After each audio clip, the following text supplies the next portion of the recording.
ये अल्लाह वल्लाह कुछ नहीं होता, ठीक है। लौड़े पे रखता हूँ मैं अल्लाह को, लौड़े। এক মিনিট, হিন্দু হন বা মুসলিম হন, ভিডিওটা পুরোটা দেখে যাবেন যে কিভাবে এই কুলাঙ্গারটা আল্লাহ পাককে গালি দিল। দেখে যান ভিডিওটা। अबे ओए चूतियो, ये जो टोपी वाले, ठीक है, तुझे ही कह रहा हूँ बेंचो, ये अल्लाह वल्लाह कुछ नहीं होता, ठीक है। लौड़े पे रखता हूँ मैं अल्लाह को, लौड़े पे रखता हूँ, ठीक है। देखता हूँ बेंचो कितनी दूर जा सकता है, एक एक को काट के फिरूंगा, ठीक है। चुप रहो तुम चुप रहो, तुम चुप रहो। एक एक को काटता फिरूंगा, ठीक है, एक एक को काटता फिरूंगा। तूने बेंचो देखा क्या है, देखा क्या है तूने?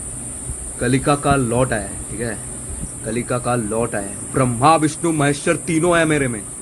देखू तू क्या चूतियाबंदी, रुक जाओ, देखू तू क्या चूतियाबंदी कर सकता है, ठीक है। बेंचो आजा, एक एक को काट के ट्रेन में भगा दूंगा, ठीक है। এই যে ভিডিওটা আপনারা দেখলেন, বলুন তো এর পরেও কি আমরা কিছু বলবো না? কিছু কি আমরা বলবো না? না, আমরা মুসলমান, আমরা আল্লাহ পাক রব্বুল আলামিন আমাদেরকে সহ্য এবং ধৈর্যের ক্ষমতা দিয়েছে।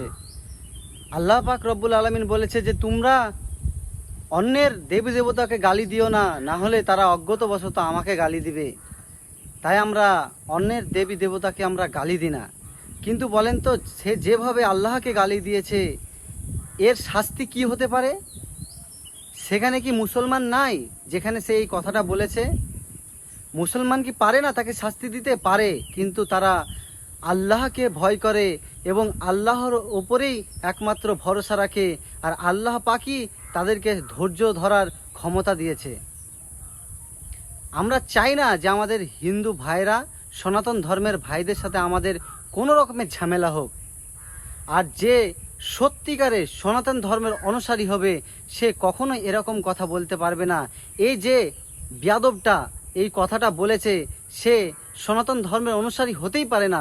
সে যদি 100 বার বলে যে আমি হিন্দু, আমি কখনোই বিশ্বাস করব না সে হিন্দু। কারণ প্রত্যেকটা ধর্মেই বলছে যে অন্য ধর্মকে সম্মান করো, আর প্রত্যেকটা ধর্মই মূলত একই কথা বলে যে এক ঈশ্বরের ইবাদত করো। আমাদের ইসলাম ধর্মে বলছে যে কুল হু আল্লাহু আহাদ, বলো আল্লাহ এক ও অদ্বিতীয়। হিন্দুদের ধর্মগ্রন্থে বলছে ইক্কম ব্রিহাম দুতিয়া নাস্তে নেহানা নাস্তে কিঞ্চন, মহান ঈশ্বর কেবলমাত্র একজন, দ্বিতীয় কেউ নাই আর কেহই নাই। হিন্দুদের ধর্মগ্রন্থে বলছে না তস্তি প্রতিমা আস্তি, মানে মহান ঈশ্বরের কোনো প্রতিমূর্তি নাই, তিনার কোনো ভাস্কর্য নাই, কোনো পেন্টিং নাই, কোনো মূর্তি নাই, তারপরেও তো মূর্তি পূজা করছে। এটা কি কিছু বলা যাবে? অপমান করার জন্য অনেক কিছুই আছে।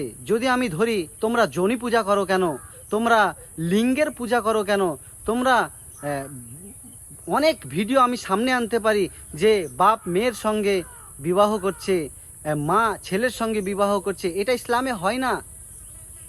তবুও আমি বলবো যারা এসব করছে তারা হিন্দু হতেই পারে না। তারা হিন্দু নামে হিন্দু। যদি আপনি সঠিক ধর্মকে জানতে চান, মূলত আপনাকে ধর্মর গ্রন্থকে দেখতে হবে।